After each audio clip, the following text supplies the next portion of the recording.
Dear student, बहुत स्वागत आपका मिशन इंस्टीट्यूट प्रयागराज में। हम लोग आजकल मैथमेटिक्स पढ़ रहे हैं और मैथमेटिक्स में नंबर सिस्टम वाला टॉपिक पढ़ते जा रहे हैं। हमने उसमें से कुछ छोटी छोटी कई बातों की चर्चा आपसे कर दिया। नंबर सिस्टम के अंदर ही एक और टॉपिक है, एक एक करके हम तमाम टॉपिक पर चर्चा करेंगे आपसे। एक टॉपिक का नाम है एपी। एपी मतलब होता है समांतर श्रेणी। समांतर श्रेणी देखिए, अगर हम एपी की बात करें, हम लिखेंगे समांतर श्रेणी। इसको हम लोग एपी कहते हैं, ठीक है। Arithmetic progression. अर्थमेटिक प्रोग्रेशन क्या होता है? इस संख्याओं का एक सीरीज है और वो सीरीज यह सोचता है कि हम संख्याओं को कैसे आसानी से उसका n वां पद बता सकते हैं और कैसे हम पदों का योग बता सकते हैं। दोनों तरह के सवाल बार बार एग्जाम में पूछे जाते हैं। उसके लिए एक निश्चित तरीके हैं, उस तरीके को समझ लीजिए, बस बात खत्म हो जाए। पहले मैं कुछ सीरीज लिखता हूं, यह देखने के लिए इस सीरीज के सवाल कैसे बनते हैं। जैसे मैंने लिखा,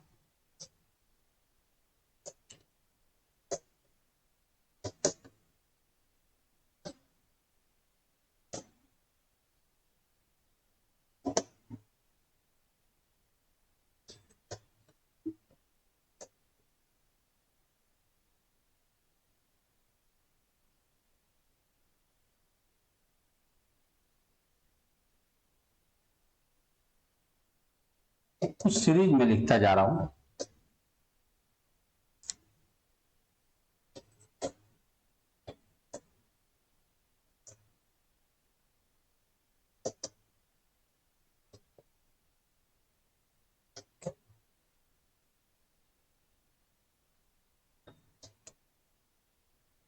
देखिए, कुछ सीरीज हमने लिख दिया। इस सीरीज को आप ध्यान से देखिए, ये कुछ ना कुछ हो रहा है इसके साथ, या तो प्लस होता जा रहा या तो माइनस होता जा रहा। देखो, इसमें +4 होता जा रहा है, इसमें देखो +6 होता जा रहा है, इसमें देखो 8 +8 होता जा रहा है, इसमें +8 होता जा रहा है, इसमें -5 होता जा रहा है। दरअसल नाम लिखा है समांतर। समांतर माने होता है जब इन दोनों का अंतर समान हो जाए, उसे समांतर कहते हैं। तो इसका मतलब है इस सारी की सारी समांतर श्रेणी होती है। अब समांतर श्रेणी जब हमें पता चल गया, तो अब हमको ये पता होना चाहिए कि आखिर हम इसको जानकर क्या करें। आपने देखा होगा इस तरह के सवाल रीजनिंग में भी बनते हैं, लेकिन रीजनिंग में ये पूछा जाता है कि इसका अगला पद कौन होगा, फाइंड द नेक्स्ट टर्म। लेकिन ये रीजनिंग वाले सवाल नहीं, ये मैथ वाले हैं। ये बताने होते हैं कि इसका nवां पद कौन होगा, 20वां पद कौन होगा, 50वां पद कौन होगा। तो nवां पद बताने की प्रक्रिया हम लोग यहां देखेंगे। आओ देखा जाए, nवां पद बताने जा रहे हैं हम लोग। देखो,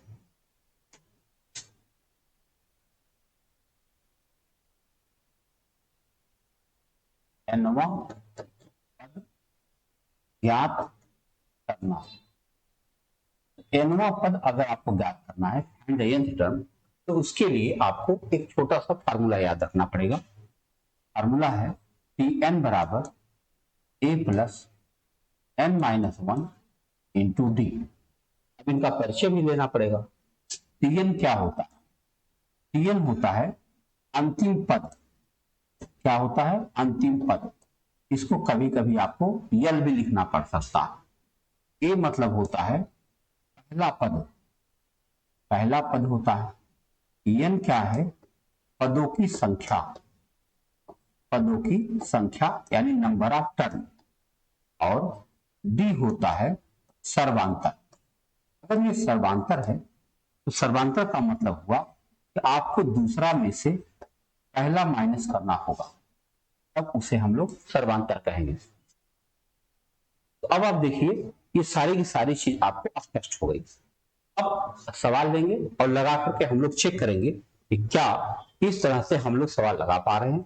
आओ देखते हैं। मान लो कि जो पहला सीरीज जा रहा है 5 9 वाला, इस सीरीज में हमसे कहा गया इसका 20वां पद कौन होगा। पूछ लिया गया कि पहले सीरीज का 20वां पद कौन होगा। तो हम क्या करेंगे? हम तुरंत ढूंढेंगे, इसी फार्मूले में आएंगे।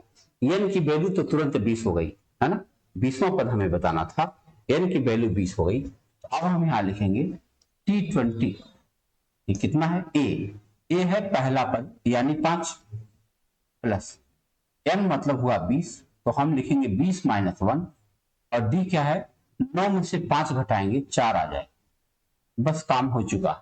केवल यही इतना हल कर दें, आपका आंसर बन गया। सोचो कहां मुश्किल काम है। गणित को तमाम सारे लोग जटिल की तरह बनाकर पेश करते हैं, अपने यूट्यूब पर भी, है ना, कुछ लोगों ने ऐसे सोचा। दरअसल सच बताऊं, आप विद्यार्थियों आप खुद देखो, जो भी विद्यार्थी का थोड़ा सा मन लग गया है मैथ में, उससे जाके पूछो, वो कहेगा मैथ जैसा इंटरेस्टिंग कुछ नहीं है कि नहीं, पूछ के देखिएगा। जिसका भी थोड़ा सा भी इंटरेस्ट जम गया कि वो लगाने लगा सवाल, तो वो कहेगा मैथ से इंटरेस्टिंग कुछ नहीं, इस संसार में कुछ नहीं लगता उसको, यही इतना बेहतर। देखो अब आराम से लग गया, 5 प्लस 20 में से 1 घटाओगे 19, 19 चौके 76, केवल जोड़ दीजिए बस, आपका उत्तर बन गया 81। यही आंसर। बताओ इतने से आंसर से आपका एक क्वेश्चन सॉल्व हो जाता है। एनवां पद ज्ञात करो। क्लियर हुआ कि नहीं हुआ? अच्छे से क्लियर हुआ होगा। हमने हालांकि 5 एग्जाम्पल ले रखे हैं, तो पांचों करके दिखाएंगे। उससे क्या होगा, आपका अभ्यास बन जाएगा। मान लो हमने इससे कहा भाई बताओ इसका 25वां पद बताओ, 25वां पद कौन होगा, पूछा गया। अब हम इसी सवाल को लगाने जा रहे हैं, दूसरा पहला था, दूसरा लगाने जा रहे हैं। तो हम यहां लिखेंगे T25, क्या हो जाएगा, पहले हमें ए लिखना होगा। ए इसमें क्या है, 6 है, हमने लिखा 6 प्लस, फिर लिखेंगे 25 माइनस 1, और ये बंद हुआ 6 6 12, यहां पे हम लिख देंगे 6, बस हो गया। इतने से सवाल करना है, तुरंत हमारा उत्तर बन जाएगा। आओ देखें, ये है 6 प्लस, अब देखो ये 24 बचेगा, 25 में से 1 घटाएंगे आप, 24 आएगा, 24 का 6 से गुणा करें, 24 गुना 72, 72 आ गया। लेकिन 24 गुना 6 करना, 6 से 24, और 6 6 गुना 12 14, 144, कितना आया, 6 4 10 150। कितने आसानी से आपका उत्तर निकल रहा है, आपने ठीक से देख लिया। तो अभी तक हम लोगों ने 2 प्रश्न किया, बताइए कहीं से कुछ मुश्किल लग रहा? आप लोग मैसेज भी क्या करें, देखो मैसेज करना बहुत जरूरी है, जैसे उससे हमको यह स्पष्ट होता रहता है कि हाँ भाई विद्यार्थी क्या चाह रहे हैं, अपनी डिमांड भी लिख दिया करें। कभी कभी ऐसा होता है कि मन में इच्छा आती है, पूछा करें। देखो जब तक आप शिक्षक के साथ कनेक्ट नहीं होंगे तब तक पढ़ने में दिक्कत है ना। किसी से साथ भी ऐसा नहीं मैं कह रहा हूं सब हमारे साथ ही जुड़ जाए, लेकिन इतना हम जानते हैं कि अगर कोई विद्यार्थी गणित से डरता हो, गणित से चिढ़ता हो, है, और गणित की वजह से उसका सिलेक्शन रुका हो, यकीन मान लो आप जोड़ दो हमारे साथ, फिर देखो मैं क्या करता हूं, कोशिश करके देखो। मैं आपको दिखाऊंगा कि जहां से समझने की कोशिश करेगा वहां से मैं समझाने के लिए तैयार, लेकिन कनेक्ट होना जरूरी है। देखो भाई तीसरा सवाल है, मान लो इसका हमें 18वां पद ज्ञात करना है। भाई 18वां पद ज्ञात करना है, जो तीसरी सीरीज जा रही है, हमें बताना है इसका 18वां पद क्या होगा, और समझा जाए। तो हम लिखेंगे T18। अब ए माने क्या हुआ, 9 प्लस, यहां पे होगा 18 माइनस 1, और डी की जगह क्या लिख देंगे, 9 8 17, यहां पे हम लिख देंगे 8, बस हमारा काम हो गया। इतना सा कैलकुलेशन पर हमारा उत्तर बन जाता है। हम लिखेंगे 9 प्लस 17 आएगा, 17 8 136 होता है, बस आप जोड़ लीजिए, 145 आपका उत्तर बन गया। इतना छोटा सा सवाल। मैं कह रहा हूं बार बार, ये मुश्किल काम बिल्कुल नहीं है, करने की देर है। अगर आपने करना शुरू कर दिया फिर होना शुरू हो जाएगा। चलो इसका हम लोग 40वां पद ज्ञात करते हैं। 40वां पद है ना, थोड़ा बड़ा कर लिया जाए, कैलकुलेशन ये तो है, और देखा जाए। हम निकालने जा रहे हैं T40। T40 निकालेंगे तो पहले स्टार्ट करेंगे ए से, ए मतलब हुआ 12 प्लस, यहां पे होगा 40 माइनस 1, और डी की जगह हम क्या लेंगे, 8, 12 8 20 हो रहा है ना, 8 ले लेंगे, बस काम हो चुका। किया जाए 12 प्लस, देखो 40 में से 1 घटाएंगे 39 हो जाएगा। 39 का हमें 8 से गुणा करना है, हम नहीं करेंगे। 39 का 8 से गुणा करना थोड़ा मुश्किल काम है, हम क्या करेंगे, हम 8 का गुणा 40 से कर लेंगे। 800 के 32 320 हो जाएगा। 320 में से हम 8 घटा लेंगे। अगर 320 में से 8 घटाया जाए, आप बताओ 312 हो जाएगा। देखो 4 8 32, 320 में से 8 घटा दो 312, बस जोड़ लो। 12 में 312 मिलाओगे, आपका उत्तर बन जाएगा 324। इतने आसानी से प्रश्नों को हैंडल किया जा सकता है। आइए एक प्रश्न और बचा हुआ है, उसको भी समझ लिया जाए। भाई उसको समझना है तो क्या करें। ये सवाल दिख रहा है, मैंने कहा इसका हमें 20वां पद बताओ। 20वां पद बोलना है, बस ध्यान के रखना है इसमें। यहां पे जो डी होगा वो निगेटिव आएगा। कैसे, यहां ध्यान से देखो डी के बारे में क्या लिखा। लिखा डी मतलब होता है सर्वांतर, यानी कॉमन डिफरेंस, यानी सेकंड में से फर्स्ट को माइनस करेंगे तब आपका डी बन पाएगा। सेकंड में से फर्स्ट को माइनस करेंगे। और देखा जाए हम यहां लिखेंगे T20, तो ये हुआ पहला पद 95। उसके बाद प्लस यहां पर हम लिखेंगे 20 माइनस 1 और यहां पे लिख देंगे -5। देखो डी यहां निगेटिव होगा क्योंकि सेकंड टर्म में से फर्स्ट टर्म माइनस किया जा रहा है। आपका उत्तर बनेगा 95 और यहां होगा प्लस। ये देखो 19 आया, 20 में से 1 घटाएंगे आप 19 आएगा। उस 19 का गुणा -5 से होगा, 19 पचे 95 होगा, लेकिन वो -95 होगा। बस यही आपको हल करना है। जैसे ही हमने यह ब्रैकेट खोला, ये प्लस और माइनस आमने सामने होंगे। अब सबको यह बात पता है कि प्लस माइनस अगर आमने सामने हो जाते हैं तो माइनस को ही माना जाता है कि नहीं। आपका उत्तर बन जाएगा 95 माइनस 95 और आपका उत्तर हो जाएगा 0। तो प्यारे विद्यार्थियों, आपको यह बात, मुझे लगता है यह जो फार्मूला है इसको बहुत अच्छे से आपको समझ में आ गया होगा, क्योंकि इसके सारे सवाल आपने देख भी लिए। जब यहां तक हो गया तो इसी में एक सेकंड फार्मूला भी बनता है, वो होता है n पदों का योग ज्ञात करना। Find the sum of n term. क्या करना होता है, find the sum of n term करना है, तो हमें उसे भी सीखना होगा। अब मैं इतना चीज हटा देता हूं क्योंकि उसके टर्म अलग अलग रहेंगे। तो अब हम ज्ञात करने जा रहे हैं n पदों का योग, n पदों का योग हम ज्ञात करने जा रहे हैं, सम ऑफ n टर्म।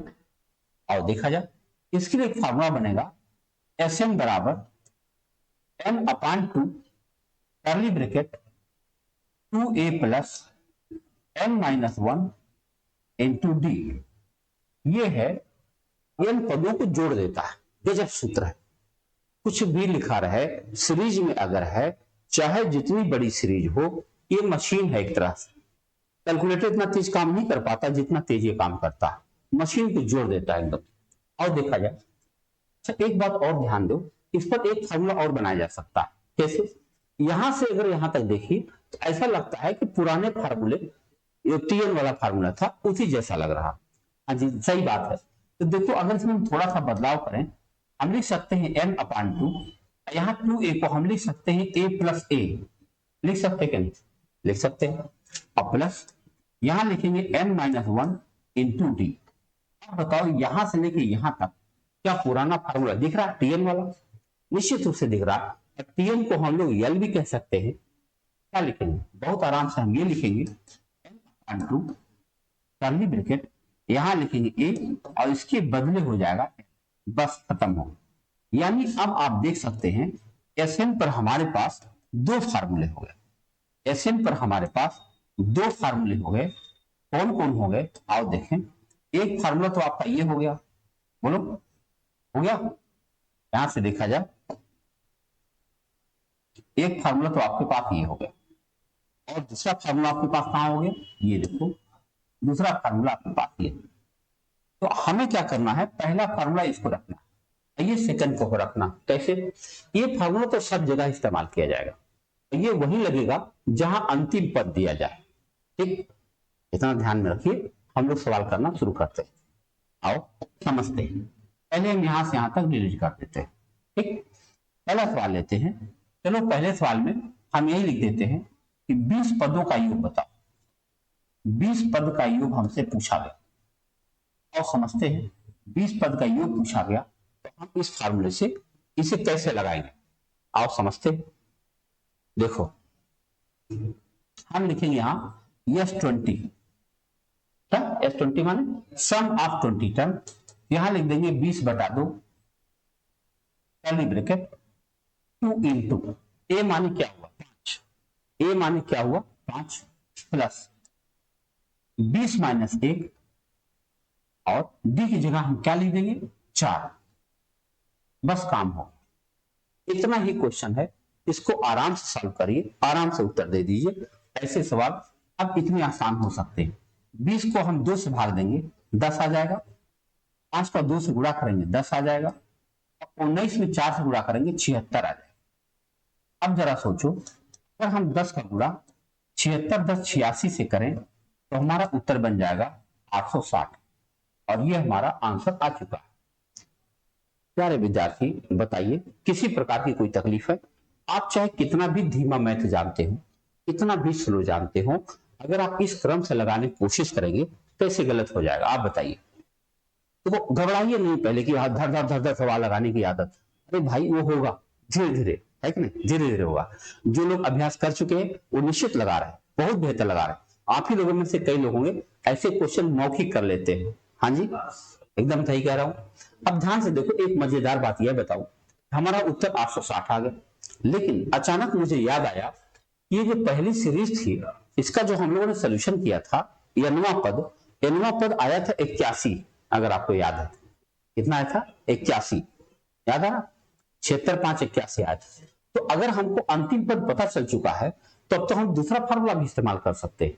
देखो दूसरा फार्मूला था Sm बराबर n बटा 2 ब्रैकेट में a प्लस l। अगर हमको l की वैल्यू 81 याद आ गई है तो इस फार्मूले रखेंगे तब भी तो हमें सेम आंसर मिलना चाहिए। आओ देखा जाए, हम लिखेंगे यहाँ पे बटा 2 मतलब 20 बटा 2 और ब्रैकेट में लिखेंगे a माने हुआ 5 और l माने हुआ 81। जरा बताओ इस 2 से काटोगे तो 10 बनेगा, 81 में 5 जोड़ोगे 86 बनेगा और आपका उत्तर फिर 860 आ गया। आप देख सकते हैं कितने आसानी से इस प्रश्न को आप हल कर सकते हैं। क्या मैं सही कह रहा हूं? आओ देखते हैं, अगले सवाल की तरफ चलते हैं। अगर हम दूसरे सवाल को और लगाएंगे और धार सारे लगाते चले जाएंगे। मान लो ये जो सेकंड वाला सवाल है इसमें हम ले लेते हैं 40 पदों का योग। कैसा रहे? 40 पदों का योग हमको बताना है। और देखा जाए 40 पद थोड़ा गिनती बड़ी होती है, घबराने की एकदम जरूरत है ही नहीं। क्या करना होगा? गुणा करना होगा, डरना नहीं है। जब आप गणित पढ़ना शुरू कर दीजिए तो ना छोटी गिनती है ना बड़ी गिनती है, ना किसी से घबराहट है, बस धैर्य होना चाहिए और हिम्मत, लगे रहो। आओ दिखाते हैं। हमें 40 बताना है, यानी हम लोग S40 ज्ञात करने जा रहे हैं।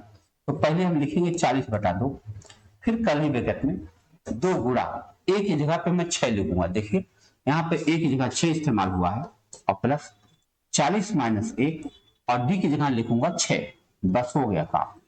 यही इतना हल करना है आप। अगर आपने इसको हल किया आपका जबरदस्त जवाब आ जाएगा। देखो ये 20 आ गया, ये कितना है 12, फिर वही कहानी। अगर मैं कहूंगा कि 39 में 6 का गुणा करो थोड़ा मुश्किल लगेगा। हम क्या करें, 6 चौके 24 240, 240 में से आप 6 घटा दो, 240 में से 6 घटा दोगे तो 234 बचेगा। बोलो भाई, अब इसी को आपको गुणा करना है। 20 गुणा क्या 4 और 2 6, 3 और 1 4, ये तो 2 रहेगा ही। चलो गुणा कर लेते हैं। 0 2 छंके 12, 1 24 गुना 48 1 49, ये आपका आंसर आ। अगर कोई व्यक्ति ये सीरीज जो जैसे जा रही है ऐसे लिखता जाए लिखता जाए लिखता जाए और कुल 40 टर्म लिख दे तो 40 टर्म के सभी टर्म को जोड़ा जाएगा तो हमारा उत्तर बनेगा 4920। सही है कि नहीं? इतना आसानी से सवाल को देखो, हम कहीं घबराहट नहीं लग रही है आपको, एकदम आराम से एक एक बात सोचते हुए लगाते जा रहे हैं, गलत हो ही नहीं सकता। देखो अगला सीरीज हमारे पास है, चलो इस सीरीज का हम 25 टर्म को जोड़ते हैं, 25 पदों का योग जोड़ देखते हैं। है कि नहीं। आओ देखा जाए 25 पद का जोड़ क्या होगा। आपके मन में आएगा भाई 25 करोगे तो 25/2 करने फ्रैक्शन बनेगा, फ्रैक्शन काटना मुश्किल होगा। बिल्कुल घबराइए मत, घबराना ही तो नहीं है, यही तो धैर्य है। आओ दिखाते हैं। हम इस फॉर्मूले में रख रहे हैं, हम लिखेंगे S25 बराबर 25/2 कर्ली ब्रैकेट 2 गुणा क्या 9। देखो यहाँ पर पहला पद क्या है 9, यहाँ मैंने 9 लिखा प्लस 25 माइनस 1 और यहाँ क्या लिखे 9 8 17, ये हो जाएगा 8। आओ हल करें, ये हुआ 25/2 ही रहने दो, इसको कभी आप 12.5 ना लिखो, नहीं पहले सॉल्व कर लेंगे तब देखा जाएगा, डेसिमल वगैरह बाद में। तो यहाँ क्या बन गया हमारा 9 दूना में 18 और प्लस ये देखो 25 में से घटाओ 24, 24 का 8 से गुणा करना है, तो 8 से ना करो, पहले 25 6 200 कर लो आप, कितना हो जाएगा 25 6 200 और 200 में से 8 घटा दो, 200 में से 8 घटा दोगे 192 हो जाएगा। कितना हो जाएगा 192। बस अब चलो देखा जाए 25/2 और गुणा, इसको जोड़ा जाए 8 2 10 हासिल 1, 9 1 10 11 हासिल 1 1 1 2। अगर हम 2 से इसको काटेंगे तो 2 1 के 2 और 0 2 5 10, यानी 25 का गुणा 105 से करना। देखो 25 25 125, 125 में 25 हासिल 1, 25 से 25 1 26, ये हमारा आंसर है। इतने आसानी से इन प्रश्नों को देखा जा सकता है गणित, ये शानदार तरीका है। आगे बढ़े, आओ देखा जाए इन सवालों को। अगर हम आगे बढ़े चलो सीधे 5वां ही लगा देते हैं, क्योंकि अब अगले टाइप का सवाल देखा जाएगा। 5वां सवाल में अगर हम कहें 39, इसके 39 पदों का योग बताना 39। बताओ अगर ये सीरीज चलती रहे तो 39 पद लिखने के बाद सबको हमें जोड़ना है और बताना है कितना आंसर आएगा। आओ चेक करें, फार्मूला हमारा यही है, SN बराबर हो जाएगा 39/2 कर्ली ब्रैकेट 2 गुणा 95 प्लस 39 माइनस 1 और डी की जगह पे आ जाएगा -5, डी की जगह हो जाएगा -5। ये जरूरी है, अगर आप -5 नहीं लिखेंगे तो गलत हो जाएगा। आओ देखें, ये रहेगा 39/2, यहां चलो 2 25 10, 2 9 18 19, यहां देखो क्या होने जा रहा है 39 में से 1 घटाओगे 38 आ जाएगा, 38 में 5 का गुणा करो। चलो मैं करता हूं, मान लो 38 में हमें 5 का गुणा करना है, 5 8 40, 5 1 15 4 19, ये आ गया -190। जरा हमें बताओ मेरे भाई, अगर मैं लिखूंगा 39/2 गुणा प्लस 190 माइनस 190, 0 आ जाएगा, हमारा आंसर क्या आ जाएगा 0। यानी अगर ये सीरीज हम लिखते जाएं और टोटल 39 टर्म लिखें तो 39 टर्म में हमारा उत्तर क्या बन जाएगा 0। मुझे उम्मीद है कि 2 प्रकार के सवाल आपको ठीक से समझ में आ गए हों। ठीक है, अब इसमें अगर हम थोड़ा सा आगे बढ़े तो हम अगला सवाल कैसा ले सकते हैं। देखो इसमें ऐसे भी सवाल बनते हैं कि कभी कभी आपको टर्म दे दिया जाए, 12वां टर्म दे दिया जाए, 20वां टर्म दे दिया जाए, फिर कोई और टर्म पूछा जाए। एक सवाल में लिखता हूं, समझो तब लगाया जाए। देखो कैसा सवाल मैं बोल रहा हूं, किसी समांतर श्रेणी का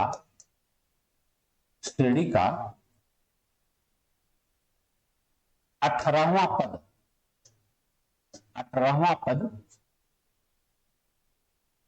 84 है, 18वां पद 84 है, तथा 24वां पद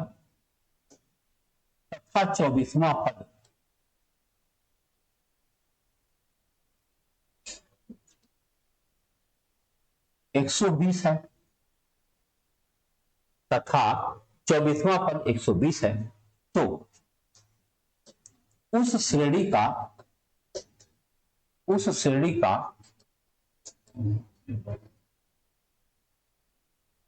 35वां पद बताइए क्या होगा। प्रश्न आप ध्यान से देख लो क्या पूछा जा रहा है। हमसे पूछा गया है कि किसी समांतर श्रेणी का 18वां पद 84 है, 24वां पद 120 है, तो बताओ अगर वही सीरीज चलता रहे तो सीरीज का 35वां पद क्या होगा, कैसे लगाए। देखो जब हम सीरीज पढ़ते हैं इसमें कुछ बात समझने लायक है ताकि सीरीज में हमको क्या समझना चाहिए। देखो जब भी हमारी सीरीज लिखी जाती है, जो अभी थोड़ी देर पहले हमने लिखा भी था, तो आप देखेंगे लिखने का स्टाइल उसका यह है कि पहला पद ए होता है, दूसरा पद ए प्लस डी होता है। बोलो दूसरा पद क्या होता है? ए प्लस डी। तीसरा पद होता है ए प्लस 2d। चौथा पद होता है ए प्लस 3d। इसका क्या मतलब हो रहा है? इसका मतलब यह हुआ कि पहले पद में कोई डी नहीं है, दूसरे पद में एक डी लगाया गया, तीसरे पद में 2d लगाया गया, चौथे पद में 3d लगाया गया, यानी कि n वें पद में n-1d लगाई जाएगी। जो नंबर का पद होगा उससे एक कम डी लगाई जाएगी। आपकी सीरीज से स्पष्ट हो रहा। अब चलो सवाल लगाते हैं। जब हमसे कहा गया इसका 18वां पद 84 है, तो 18वां पद आप कैसे लिखोगे? 18वां पद है तो इसका मतलब इसमें 17d लगेगा, एक कम डी लगता है, तो यानी हम लिख पाएंगे a प्लस 17d बराबर 84। आराम से लिख देंगे। ऐसे फिर लिखा 24वां पद 120 है। अब 24वां को हम क्या लिख सकते हैं? a plus 23d। क्या लिख पाएंगे? a plus 23d। इसकी वैल्यू दिया है 120। हम दोनों इक्वेशन को माइनस कर दें, ऐसे माइनस कर, ये तो गया। जरा बताओ यहां पे आ जाएगा 6d, यहां घटाओ 10 में से 4 घटाओ 6, 11 में से 8 घटाओ 3, यानी d की 6d बराबर 36, 1d बराबर 6 हमको पता चल गया। अगर 1d का पता हमको 6 पता चल गया, तो अब हमको इस d का मान हम पहले समीकरण में डाल देंगे तो हमें a की वैल्यू पता चल जाएगी। और देखें हम दूसरे समीकरण जो यहाँ पर दिख रहा है, ये मान लो इक्वेशन फर्स्ट है, इक्वेशन 2 है, तो हम इसमें रख रहे हैं दूसरे वाले में। तो a प्लस 17d, एक d का मतलब 6 होता है, तो 17d का मतलब क्या हो जाएगा? 17 छक्के 102, 102 हो जाएगा, बराबर कितना है? 84।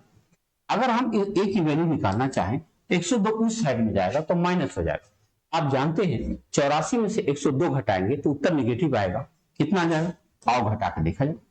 12 में से 4 घटाओगे 8, और यहां 9 में से 8 घटाओगे 1, यानी a की वैल्यू आ गई है -18। आ गई a की वैल्यू -18। या हमको देखो हमें d की वैल्यू पता चल चुकी है, हमें a की वैल्यू पता चल चुकी है। हमसे पूछा गया है बताओ 35वां पद कौन होगा? 35वां पद पूछा गया। अगर हमसे 35वां पूछा गया, इसका मतलब होता है कि हमें लिखना पड़ेगा a प्लस 34d। बोलो भाई 35वां पद क्या होता है? a plus 34d।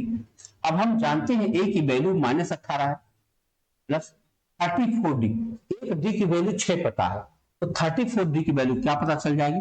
34 गुणा 6। बस यही सॉल्व कर दो, आपका उत्तर बन गया। -18 प्लस 6 चौके 24, 2 6 18, 2 20। जरा घटाओ भाई, 204 में से 18 घटाना पड़ेगा, 14 में से 8 घटाओगे 6, 9 में से 1 घटाओगे 8, यहां बचेगा 1। ये आपका आंसर है। हमसे पूछा गया था बताओ उस सीरीज का 35वां पद कौन है?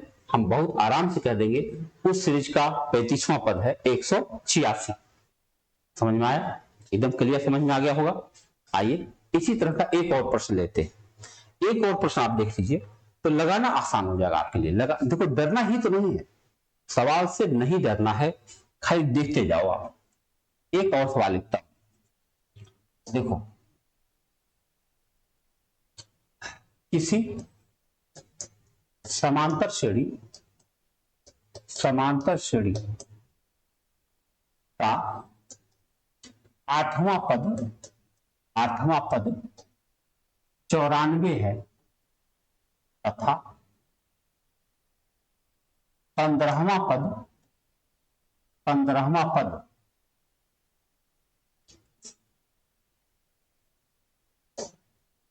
115 है।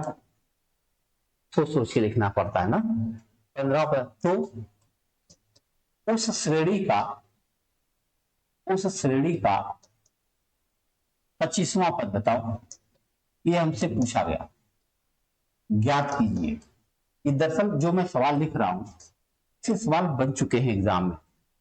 चाहते हैं ऐसे सवालों पर आपकी अच्छी सी पकड़ बन जाए। अच्छी सी पकड़ का मतलब डर खत्म हो जाए, जैसे सवाल आए उड़ा दीजिए।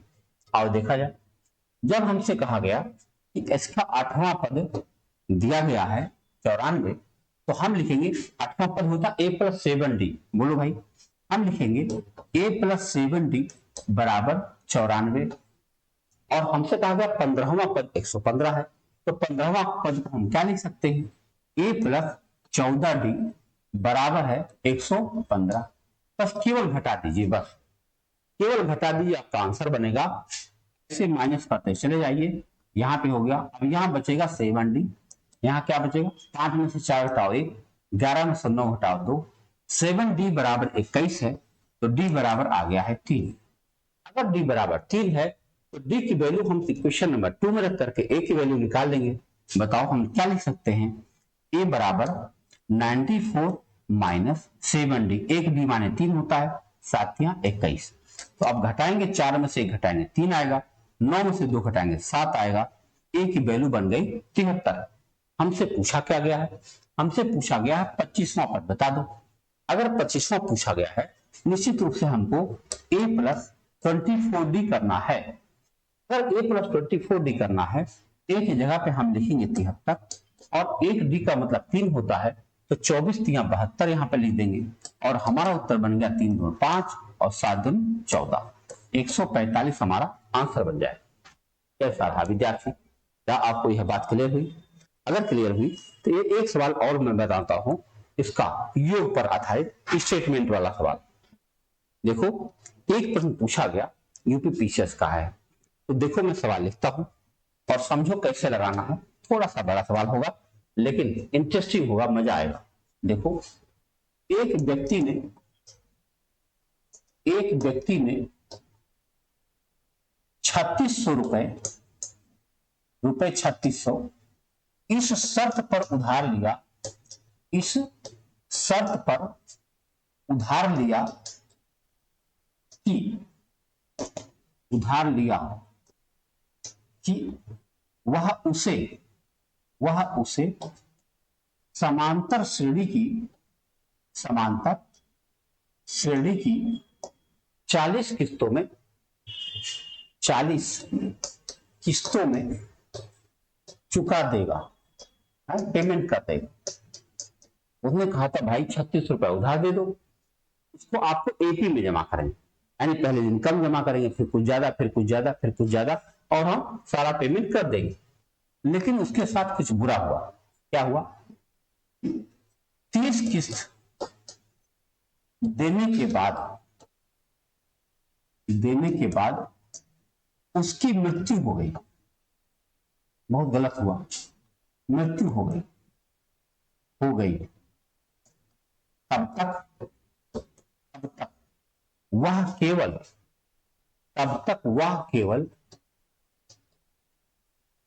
2/3 ही चुका पाया था, यानी कि अब तक वह 30 किस्तें दे चुका था और 30 किस्तों में पूरे कर्जे का 2/3 भाग पेमेंट कर चुका था। हमसे पूछा गया है तो कर्ज की 8वीं किस्त बताओ। हमसे पूछा गया है कर्ज की 8वीं किस्त क्या होगी, समझा जाए। आओ देखो कैसे लगाएंगे हम लोग इसको। थोड़ा सा बड़ा सवाल है, हमारे पास फार्मूला तो वही है, कौन सा, Sn बराबर n/2 curly bracket 2a plus n-1 into D. Formula हमने लिख लिया, सवाल हमारे सामने है, और लगा दिया। देखो Sn माने टोटल 36 रुपए जो है इसका Sn हो गया। अब मैं n पता है हमको 40 किस्तों में चुकाना था, तो 40/2। ए नहीं पता हम, तो 2a रहने देंगे। और ध्यान रखें, अगर हम n की जगह 40 रख देंगे, 40 से 1 घटाएंगे 39 होगा, और 39 इंटू डी ये हो जाएगा 39d। अब अगर इसको हम थोड़ा सॉल्व करें, यानी एक जीरो खत्म करें और 4 से और काट दें, 4 9 36 90 हो जाएगा, 2 इधर जाएगा, 2 9 18 180 हो जाएगा। ये फार्मूला ऐसे बन जाएगा इक्वेशन 2a प्लस 39d बराबर हो जाएगा 180। क्या आप इस समीकरण से सहमत? हमने क्या किया, 4 9 36 90 हो गया, और 90 को हमने 2 से गुणा किया 180, हमारा एक इक्वेशन तैयार। अब चलो दूसरा इक्वेशन बनाते हैं। देखो इन्होंने कहा कि 30 किस्त में उन्होंने 2/3 कर्जा दे दिया था। बताओ 2/3 कितना होता है? 2400 का कहीं निकालो भाई। 2400 का है, 3600 है हमारे पास, इसका मुझे 2/3 करना चाहिए, तो ये 2400 रुपया आ जाएगा। यानी कि 30 किस्तों में वह 2400 रुपया पेमेंट कर चुका है। तो मैं लिखूंगा 2400 बराबर 30/2 कर्ली ब्रैकेट 2a प्लस 30 में से 1 घटाओगे तो 29 हो जाएगा, 29d। और सॉल्व करें, 6 से 0 काट दें, 3 8 24 80 होगा और 8 दूनी 16 160 हो जाएगा। यानी ये समीकरण बन जाएगा 2a प्लस 29d बराबर 160। अब जरा बताओ, दो इक्वेशन मेरे पास आ चुका है, इन दोनों इक्वेशन से हम a और d दोनों की वैल्यू निकाल पाएंगे। और अगर मैं निकाल पाऊंगा तो 8वां किस्त बताना हमारे लिए बहुत आसान हो जाएगा। आओ माइनस करते हैं। अगर हम माइनस करते हैं तो यहां बनता है 10d और यहां बनता है 20, यानी d की वैल्यू साफ साफ 2 आ गई। अगर d की वैल्यू 2 है, then put the value of 2 in equation second में हम रख दे रहे हैं। मान लो इक्वेशन फर्स्ट है, ये इक्वेशन सेकंड है, तो हम d की वैल्यू सेकंड में रख रहे हैं, तो यहां लिखेंगे 2a बराबर क्या होगा 160 और माइनस 29d। एक d की वैल्यू 2 होती है, 29d की वैल्यू हो जाएगी 29 दूना 58 58। जरा सोचो 2a बराबर क्या हुआ, अगर हम घटा दें इसको 58 तो ये हो जाएगा 102, यानी a की वैल्यू आ जाएगी 51। अब हमको a की वैल्यू पता है, d की वैल्यू पता है, हमको बताना क्या है, 8वीं किस्त बताना। आओ निकाला जाए। 8वीं किस्त अगर हम बताते हैं तो क्या बताएंगे, देखो a प्लस 7d अगर हम निकाल दें तो हमारी 8वीं किस्त आ जाएगी। 8वीं किस्त आ जाएगी। a प्लस 7d अगर हम कर दें तो हमारी 8वीं किस्त आ जाएगी, बहुत आराम से आ जाएगी। तो a की जगह पे हम क्या लिख देंगे 51, 7d, एक d का मतलब 2 होता है तो 7d का मतलब 14 हो जाएगा, और दोनों हम जोड़ेंगे तो हमारा उत्तर क्या बन जाएगा 65। यानी इतना बेहतरीन सवाल है, इतने बेहतरीन सवाल का आंसर कितना आ रहा है 65 आ रहा है। प्रिय विद्यार्थियों, कठिन कुछ नहीं। आज से जो हमने आपको बताया था कि आज से हमारे यहाँ मिशन कोचिंग इंस्टीट्यूट में ऑफलाइन बैच शुरू हुआ है। आज ही है 6 सितंबर, ठीक है। अभी शाम से बैच है, तो अगर आप यहाँ पे हैं, मतलब शहर में हैं, तो एक बार जरूर आइए। जानते हो, ये मैं आपको बड़ी मजेदार बात बताऊं, ऑफलाइन कोचिंग की बातें क्या होती है कि आप जाओ तो पहले दिन आराम से ट्रायल क्लास करते हो, दूसरे दिन आराम से ट्रायल क्लास करते हो, यानी 2 दिन 3 दिन तो ट्रायल क्लास ही चलता है। ट्रायल क्लास से क्या फायदा मिल जाता है कि आपको ये पता चल जाता है, शिक्षकों से मुलाकात हो जाती है, और वो शिक्षक आपको देखो, शिक्षक के ज्ञान को तो आप जज नहीं कर पाएंगे 2-4 दिन में, लेकिन इतना हो सकता है कि उनकी भाषा समझ में आ रही कि नहीं, बहुत कुछ बातें पता चल जाती है। अब हम लोग के साथ तो स्थिति है कि आप 15 मिनट आप बात करते हो ना, तो आपके बारे में अंदाजा लगने लगता है कि आप कैसे व्यक्ति हैं। आप भी, उम्र आपकी जरूर कम होगी, लेकिन अनुभव आपके भी बेहतर होंगे जरूर। अगर आप 2-3 दिन ट्रायल करें तो आपको तुरंत समझ में आ जाएगा कि कैसे यहाँ पर हमारा क्या होने जा रहा है। यकीन मान लो आपको अच्छा लगेगा। तो अगर आप शहर में हैं तो निश्चित रूप से मैं चाहूंगा कि आप आइए, ट्रायल कीजिए। अगर आपको समझ में आता है कि हाँ सब कुछ सही है, तो फिर चलो मिलकर तैयारी किया जाए, ठीक है। तो बहुत स्वागत है आपका, मिलते हैं शाम को। Thank you.